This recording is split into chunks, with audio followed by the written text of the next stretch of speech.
doing? We have the site plan, we have a sheet, and I'm going to show you what to do. Okay, so you see that here I have created a site presentation. When we are working with site plans, we usually don't work with levels. We work with this site. Okay, so if you open this site, you will find this.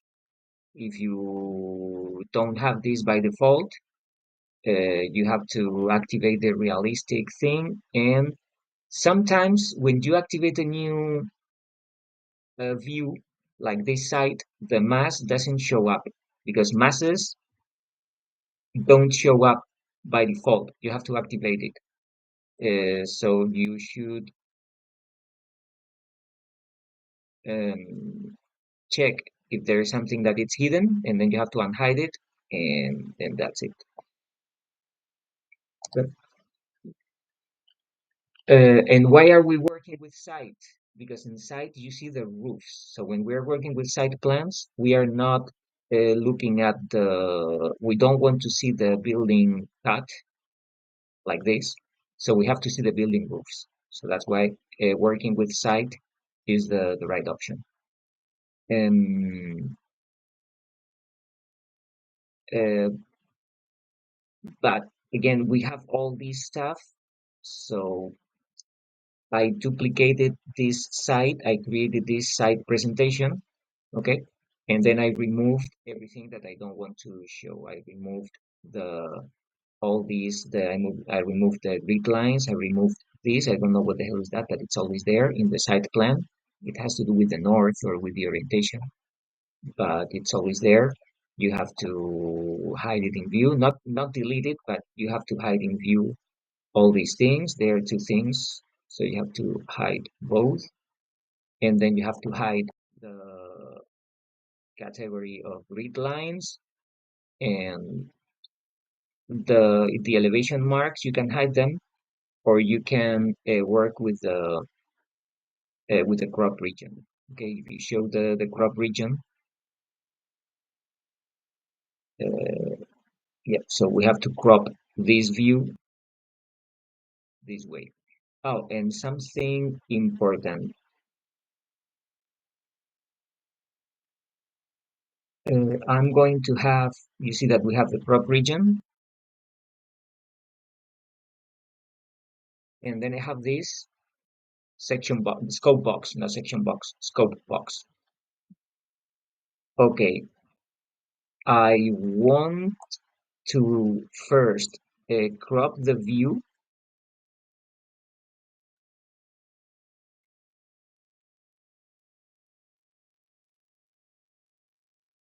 Okay, and then if you do this, you can crop or do not crop the view. So if you crop the view, you don't see anything that it's outside the crop region. But if you do this, you see what's beyond the crop region. Okay. Uh, I will explain why, but um, now we are going to make the scope box. This is not the crop region, it's the scope box. So I'm going to make it within the crop region.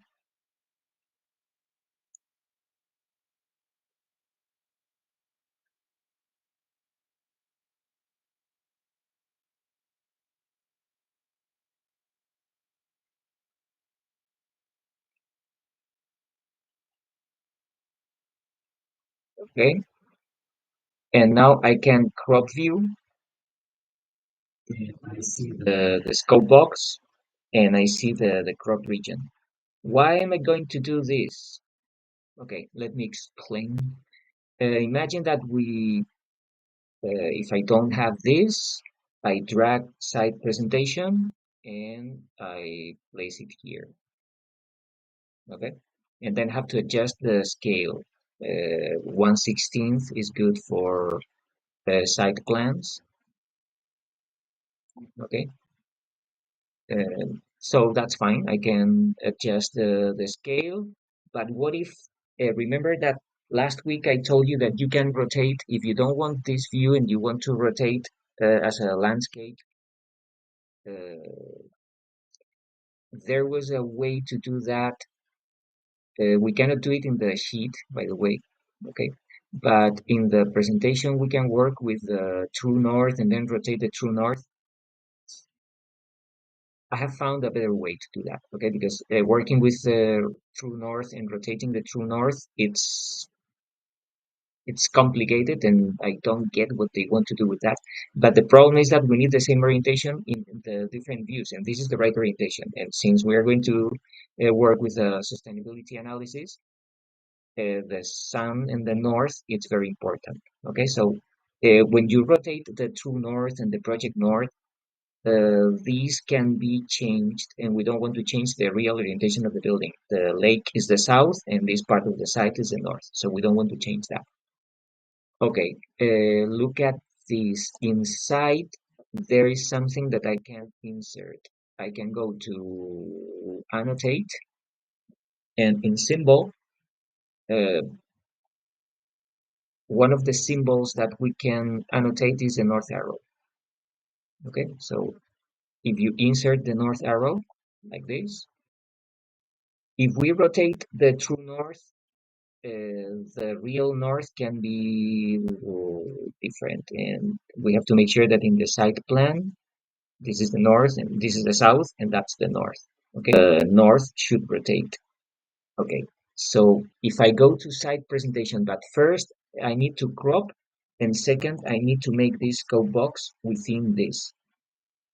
I can rotate the scope box, and I'm going to do it. Okay, so I select the scope box, and then I click rotate. Here I can select center. Center selects the center of the drawing, kind of. And then I rotate this 90 degrees. It has to be 90. Okay, so what has changed? I have rotated the the scope box.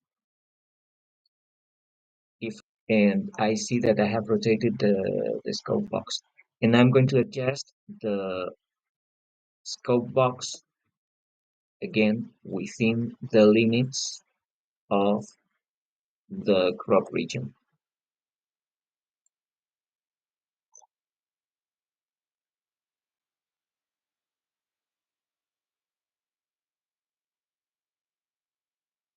Okay. And if I look at the sheet, it hasn't changed yet. I do crop the view. The north arrow, still the north arrow. The sheet hasn't changed. But if in the site presentation, I go to scope box and I select the scope box one, the one that I created and I rotated, now it rotates. The north, still the north, in the sheet. It has rotated. I can move it now. I think this way is better than rotating the true north, or at least I understand what I'm doing, because when I'm rotating the true north, sometimes I don't get what I'm doing. Why am I doing this? Well, because I want to create here like a space for all these data, the temperatures, the wind roses, all that stuff here. And then I want to leave that space for the solar analysis of the site. Okay. So what is the solar analysis of the site?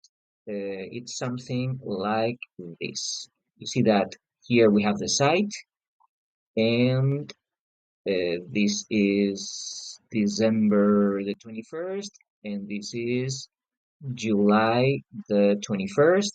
So the sun is very high, almost perpendicular to the site in June, or yeah, June or July in summer. But in winter, the sun is very low on the horizon, even when we are working with individual buildings, or when we are working with sites. And okay, so how do we do this? We have to go to the 3D view.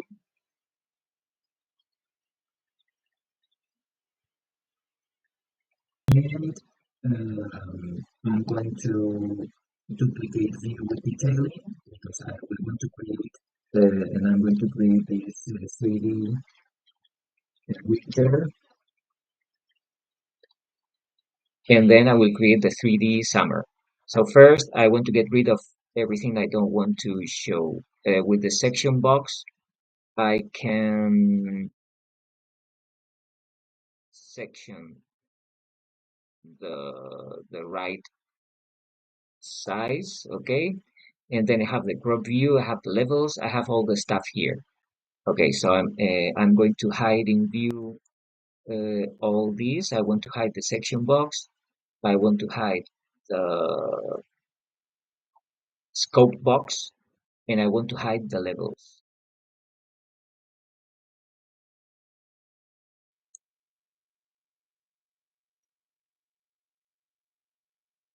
So if the south, the water is here, somehow the 3D view, the water should be on the right side of the, yeah, it's on the right side of the drawing. Here, the water should be in the right side of the drawing. For example, here we don't see the water. If we activate the mass is here.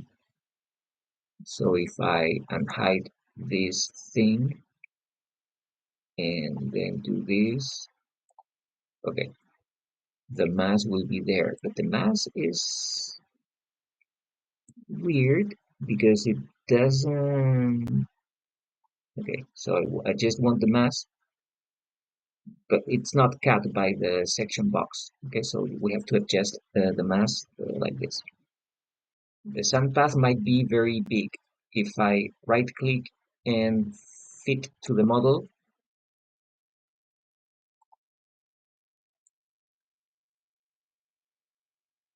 and make it smaller, okay, that's it. Okay, because I don't want the sun path to be too big. And now if this is winter, uh, this is the winter solstice, is December the 21st at noon. And I have to cast shadows.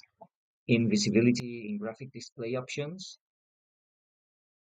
I have to cast shadows, and I don't know, maybe the hidden line is a better option, or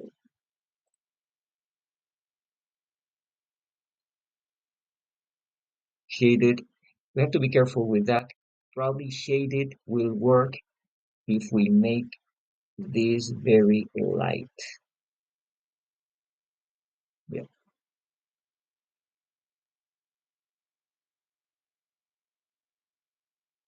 Okay. So don't make it very dark. If it's light, probably that will work. So we have shadows and we have the sun path. And finally, what do we have to do? We have to show the crop region. The crop region is very big, so I'm going to adjust the crop region to the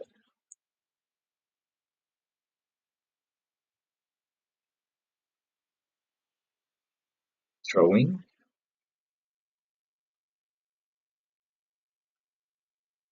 And when I have the perfect view, then I lock it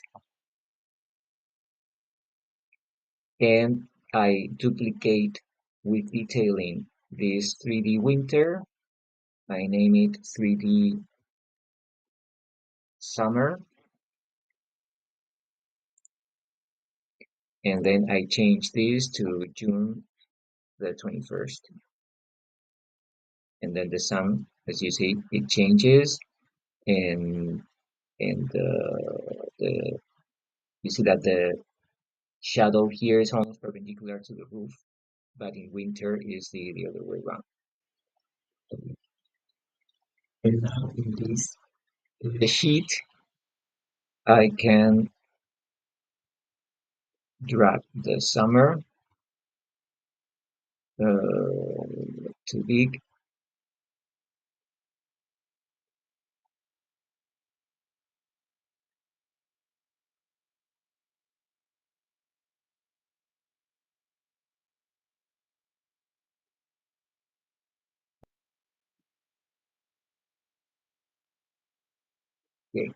I think this is too big if I want to place both there. So what's the next one? 164 is going to be too small. That's different. Let's see if 140 work. Yep, I think this one will be the right one. And then I have to insert the winter.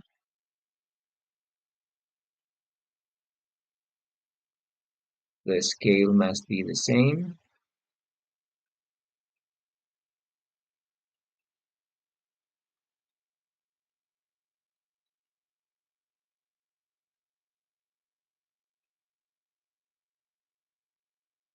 They have to be lined up. And if I go to this and hide the crop region in bold, yeah, I think now they can fit here.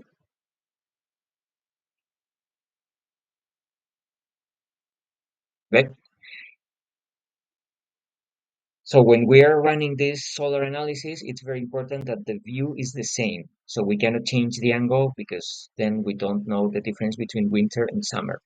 I told you this is not the best example to understand what the sun does, but if you're analyzing a single building or if you're analyzing a different site with buildings surrounding in the surroundings, the site analysis with the sun path, it's relevant. Okay, so it's not the best example, but I want you to know how to do it. Print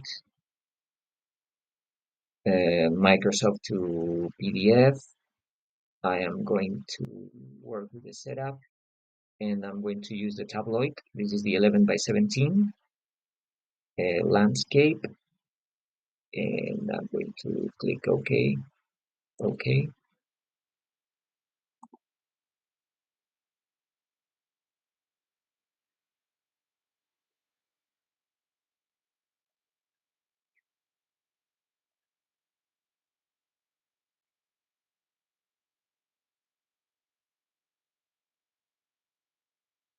and now in downloads,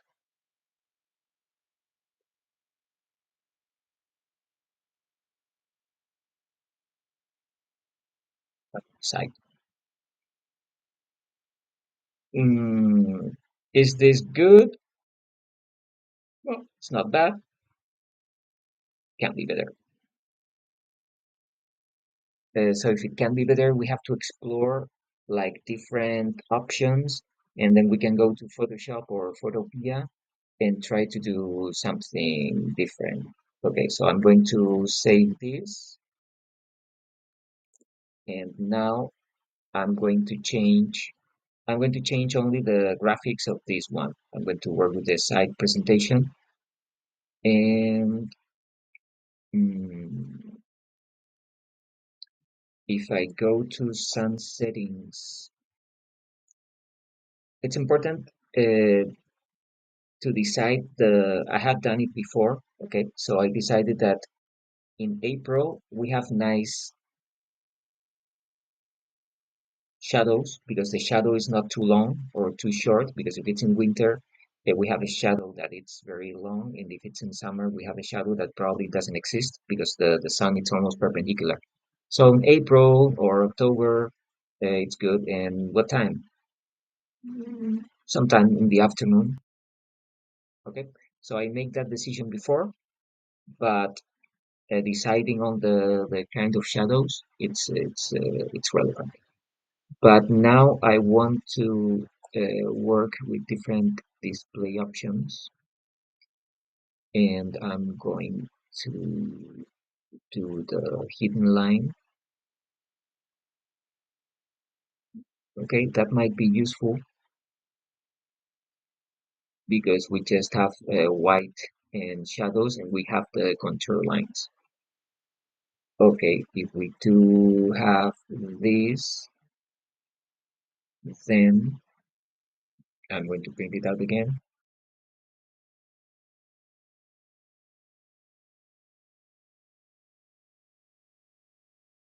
Is it tabloid? Yes.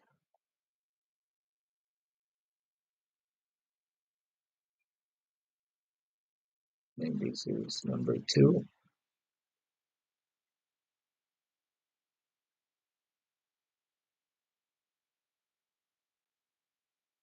And try something different. Sometimes we might need to print it out without contour lines. Yeah, sometimes it might be useful, especially for renderings. How can we do that? If you go to visibility graphics and you go to the category Toposolid, you expand this, and here we have primary and secondary contour lines. We can apply, and the contour lines go away. Okay? So maybe that's another option that we can print out. And in graphic display, it might be something interesting if you know. So if we go to the in graphic display, first we need the realistic. Okay, we need textures. But in some settings, if we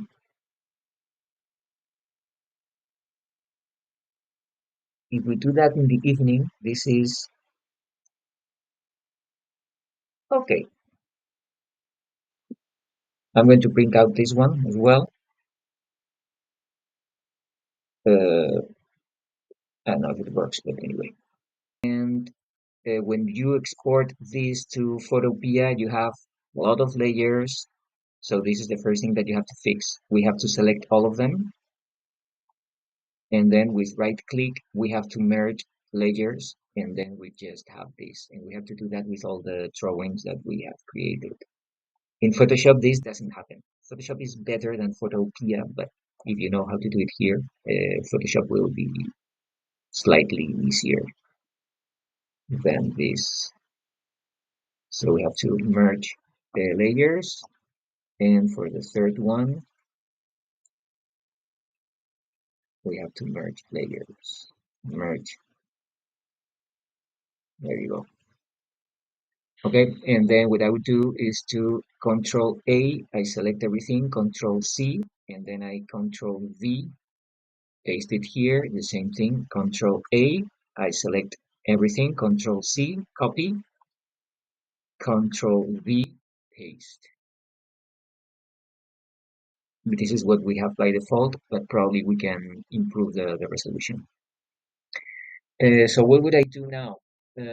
I recorded another video on how to create site plans in Photoshop, but I'm going to do something really quick now.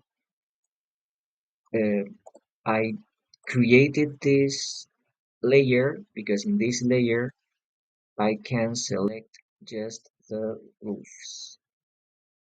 Okay, so if I select the roof,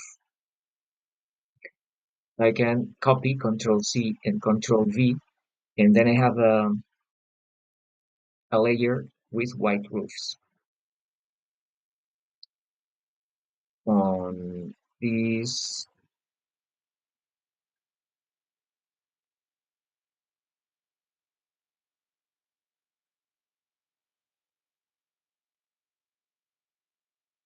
moving too fast.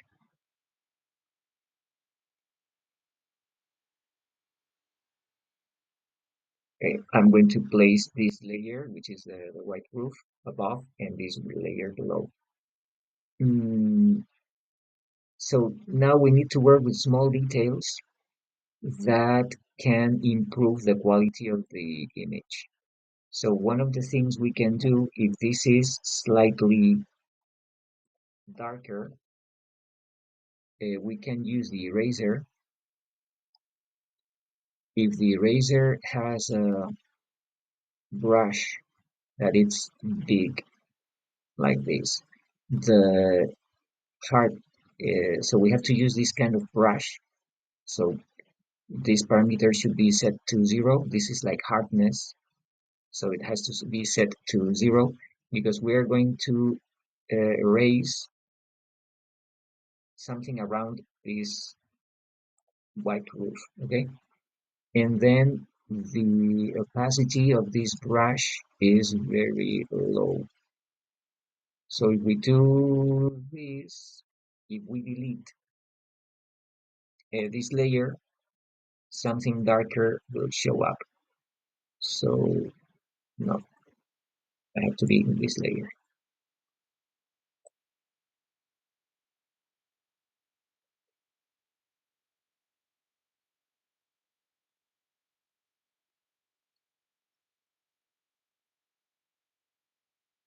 Okay. So it seems something silly, but it makes the building stand out a little bit from the topography. Okay, so this is something that we can do with Revit, but I think it adds some. What would I do? I will, if you download a PNG, a PNG is a great texture because it doesn't have a background. Okay, so I have downloaded this in my folder, and I have this transparent tree. I'm going to open.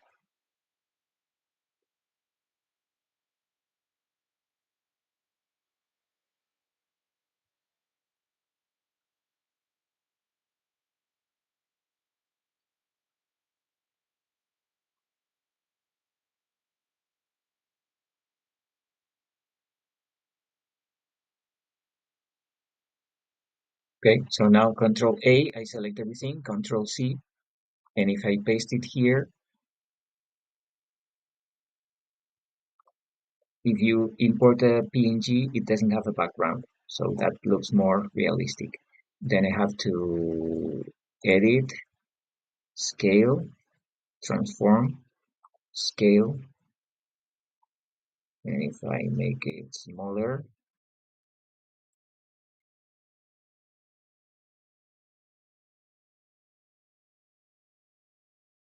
so in this layer, I'm going to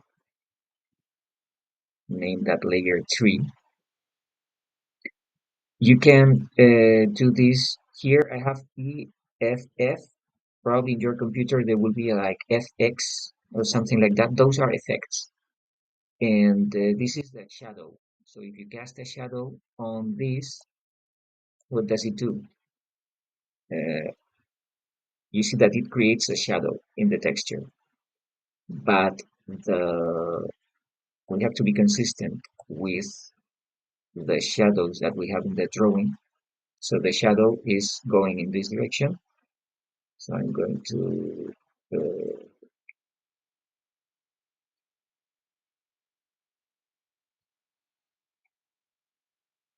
select the layer, effects, shadow, and then I can change the direction of the shadow.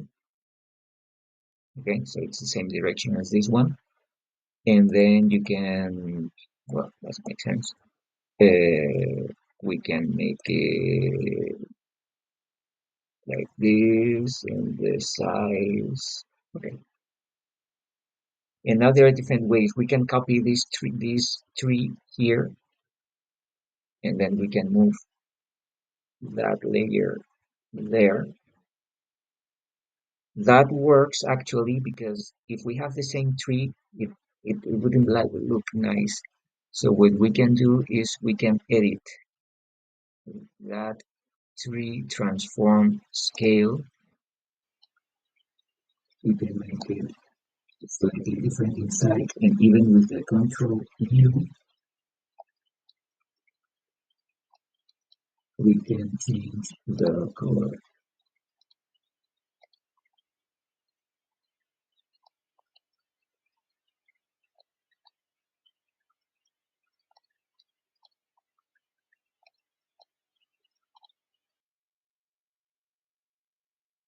I'm going to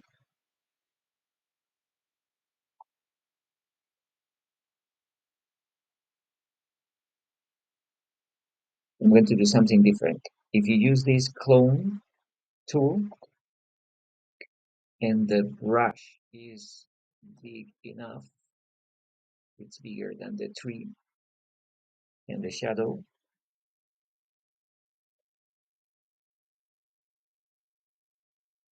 okay? And we always make it soft, make it bigger, okay? If with the Alt, I point here, and then I can copy different trees in different positions.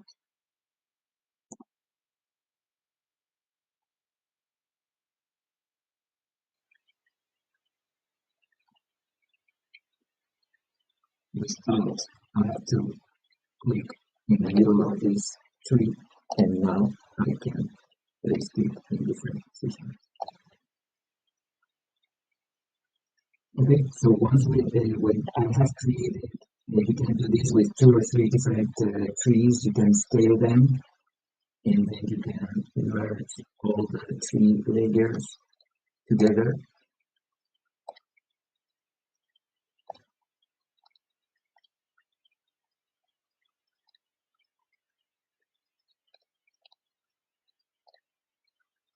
And finally, I will make it more transparent because again, the most important thing is your site, the most important thing is your building. So the trees, you need trees to, because if there are trees in the site, it will work well. And then you can always select one of the trees and we want to make it smaller. You can make just this tree a little smaller. We have to insert, I'm going to post this because we have to insert weather data. What is the weather data? We have the wind rose, and at least we need to understand what the wind rose is, especially in summer. This is taken for Revit. I'm not showing you how to get it because I will upload it to Canvas and you can use these files. But this is the New Hampshire or Keene wind rose. So this is summer. What does it happen in summer in Keene or in New Hampshire in general? So the wind comes from the south. Okay, so that means that most of the wind comes from the south in summer. On the other hand, if we go to winter, the wind blows from the northwest. So it blows from Canada and it's very cold. Okay, so this is what the wind blows means that in winter the wind blows in this direction, and in summer the wind blows from the south. That actually is perfect for our site because in summer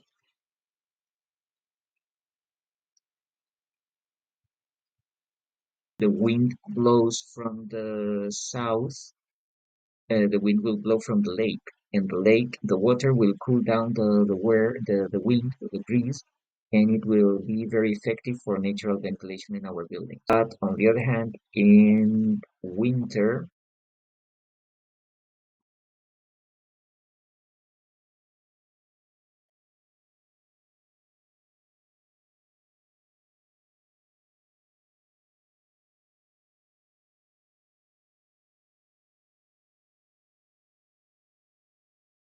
so what would be a good strategy in winter? We have to use buildings or we have to use trees to block the winter wind because the winter wind comes from the northwest. It comes from here. Okay, so if we want to protect this building in winter, the best strategy would be to place all these trees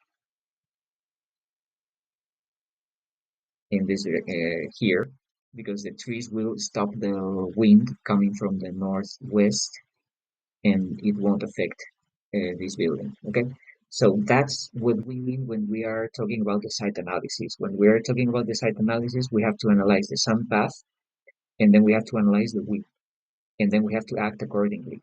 So if we want to enhance in summer the wind coming from the south, from the lake, we have to make sure that this breeze can get to the building naturally without any device, so it can be natural ventilation. But if we want to protect this building from the northwest wind in winter, then a good way to protect this is to create trees, because the trees will stop the wind if it blows too strong.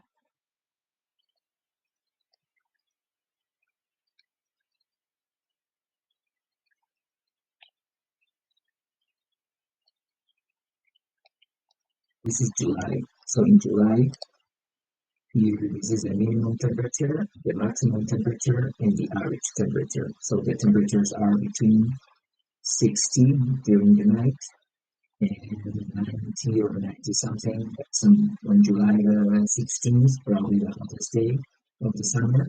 The maximum temperature would be 92 or 93, and the minimum temperature would be around 70. So that's what this means on that day. This is the minimum temperature that we have. This is the maximum temperature, and this is the average temperature. And this is what is this? This is the wind speed, and this is the rain.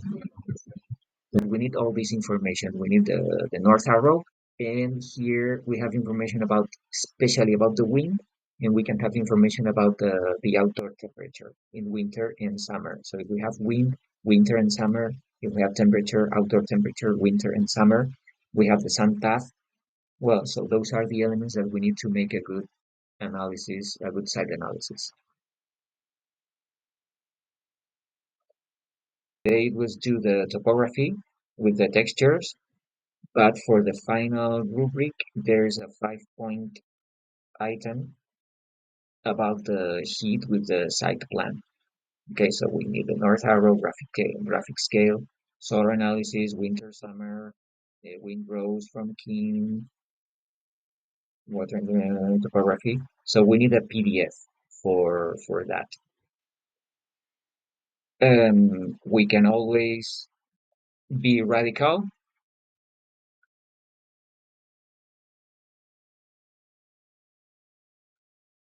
and you can think out of the box, and you can use a different palette. Yeah, the rest of the drawings, if the water has this color in the site plan, it should have the same color in this site analysis. And we are using these colors because, well, there's something that, yeah. So depending on the colors that we are using, same thing with the trees. What if the trees are not so green?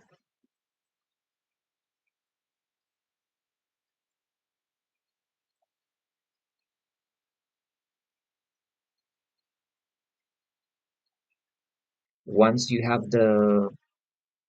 you can do that in Revit, but I think if we do have the Photoshop, you can have the title of uh, stroke. Okay, so I think dealing with texts, Photoshop is better than Revit, because you can copy this, and when you copy this, you have the same font size.